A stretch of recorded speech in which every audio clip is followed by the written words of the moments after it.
सू जो है जा रहा होता है लेके शिनजी को, लेकिन वहाँ पे सडनली कॉल आता है कि जू का तबीयत ख़राब है। उसने अपने हाथ को ग्लासेस से फोड़ दिया था, जिसकी वजह से शिनजी दौड़ के उसके पास आती है और कहती है कि क्या तुम पागल हो, ये सब तुम क्यों कर रहे हो? तुम्हें कितनी बार बताऊँ मैं कि मैं तुमसे प्यार नहीं करती हूँ, मैं सू से प्यार करती हूँ। क्या मेरी एक बात तुम्हें समझ में नहीं आती? क्यों आई मेरी लाइफ में वापस? मेरी लाइफ को हेल बना के रख दिए तुमने। वो उसे खूब बोलती है। तभी यहाँ पे गो की जो है वो उसकी गर्लफ्रेंड आ जाती है। अब यहाँ पे उसे लगता है कि शिनजी की वजह से उसने अपने हाथ में इतना सारा स्क्रैच डाला है। वो मना करता है कि मत करो तुम उसके पास ऐसा कुछ भी, लेकिन वो ना सुनती है और एक थप्पड़ बेचारी कस के शिनजी को मार देती है और कहती है ये सब सिर्फ तुम्हारी वजह से हुआ। आज जो जू की हालत, इसकी रिस्पॉन्सिबिलिटी तुम क्यों आई तुम हम दोनों के लाइफ में, जबकि ऐसा तो कुछ था ही नहीं। तभी यहाँ पे वो एक थप्पड़ मारती है शिनजी उसकी गर्लफ्रेंड को और कहती है तुम्हारी हिम्मत कैसे हुई मुझे बोलने के लिए? तुम दोनों ने मुझे ट्रबल में फंसा के रखा है, आई बात समझ में? और मैं तुम्हारे जू से प्यार नहीं करती हूँ, इसे तो मैंने 1000 बार बोला। और तुम कौन होती हो? आइंदा से ऐसा मेरे साथ दोबारा मत करना, ठीक है? ये सारी चीज़ें सू सुन लेता है।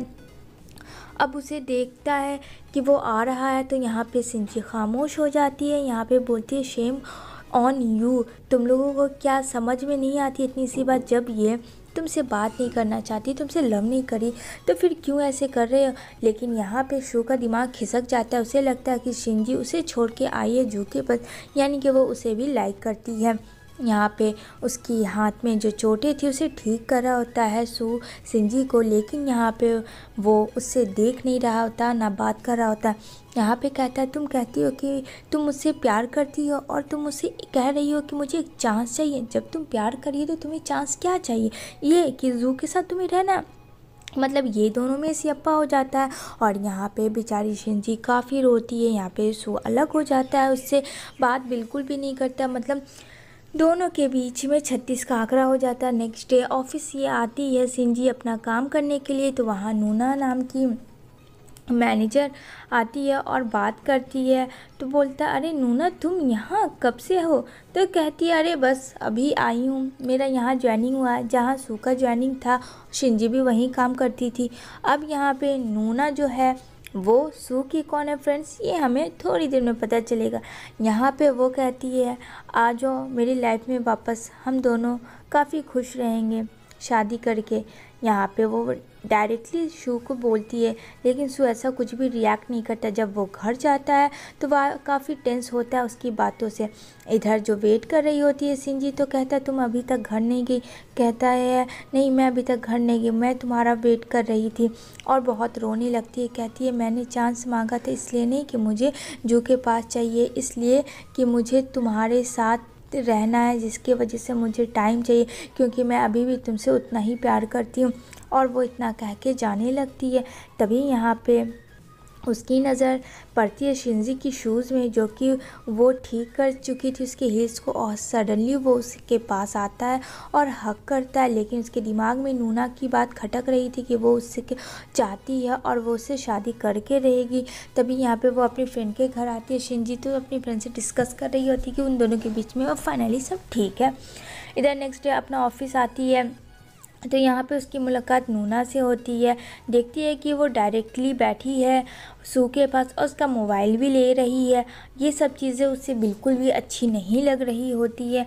तभी यहाँ पे जाके खाना खाती है। लंच टाइम में तो कुछ कलीग बात कर रहे थे नूना और सू के बारे में कि सीईओ सू और मैनेजर नूना दोनों लोग रिलेशनशिप में हैं, काफ़ी पहले से थे। लेकिन वो बोलती नहीं नहीं ये सब बात सच नहीं होती है, नहीं मैं कुछ ज़्यादा ही सोच रही हूँ।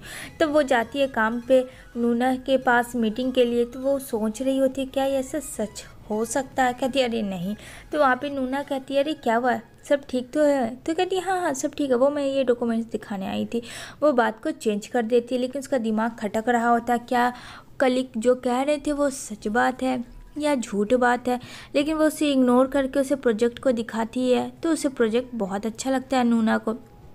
इधर नूना के घर वो जाती है किसी बहाने से और गलती से देख लेती है सू और नूना की किस पिक 2006 की, उसके बर्थडे की, जिसे देखकर वो वहाँ से दूर चली जाती है, सू से उस कांटेक्ट में नहीं होती है।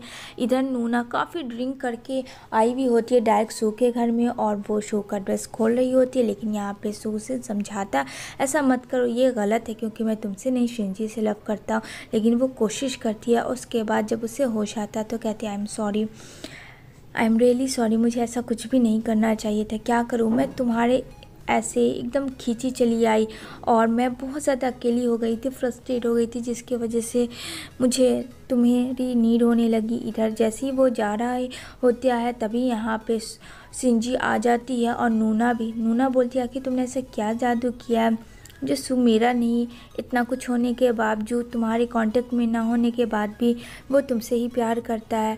यहाँ पे इतना कह के वो वहाँ से चली जाती है। तभी शिंजी काफ़ी रोती है, कहती है क्या मैंने कुछ गलत कर दिया था हाँ, जो तुमने मेरे साथ ऐसा किया, क्यों तुमने अपने रिलेशनशिप के बारे में छुपाया। तो कह रहा था सू कि तुमने मुझे बोलने का मौका नहीं दिया, मैंने इतने कॉल्स किए, इतने मिलने की कोशिश की, लेकिन वो नहीं मिल रही थी क्योंकि जब से उसने किसकी पिक देखी थी तब से उसने सब कुछ ब्लॉक कर दिया होता है सू का। खैर फाइनली अब ठीक हो जाता है और कहता है कि अब मुझे कभी छोड़ के मत जाना। इधर वो दोनों एक साथ टाइम स्पेंड करते हैं और दोनों लोग के बीच में अब सब कुछ फाइनली ठीक था, तो वो उसे प्यारा सा हक करता है। शिंजी उस मॉर्निंग को बहुत अच्छा फील करती है। नेक्स्ट डे वो लोग जा रहे होते हैं अपने ऑफिस काम में और दोनों लोग काफ़ी खुश हो रहे होते हैं। तो यहाँ पे कहते चलो मैं तुम्हें सरप्राइज़ दूंगा।